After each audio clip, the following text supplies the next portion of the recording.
Yun, meron nga pala akong isda dito mga idol, mga tol, yan. Matambaka pala yan. Siyempre, lulutuin natin yan. Yan na pala yung mga aromatics natin nakaprepare na. Siyempre, sinalang ko na yan sa kawali. Asa kaserola pala. Yan yung gulay na isasahog natin mga idol, mga tol. Yan, nilagyan ko na ng asin at saka yung sabay pakulo. Tara mga tol, mga idol, samahan nyo ako. Siyempre, chinek natin yan. Tapos nagdagdag tayo ng konting tubig. Yan pala magiging sabaw niya mga idol, mga tol. Siyempre yan yung malunggay, hugasan na natin. Yan, shout out to all followers and viewers pala. Yan, nilagay ko na yan pala yung malunggay. Tinulang isda nga pala yung recipe natin for today's video. Siyempre nilagay na natin yung ceiling green.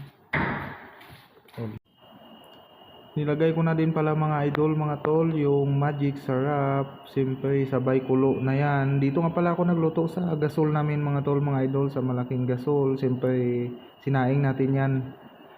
Yan, luto na nga pala. Nagplating na agad ako mga idol, mga tol. Yan yung kanin.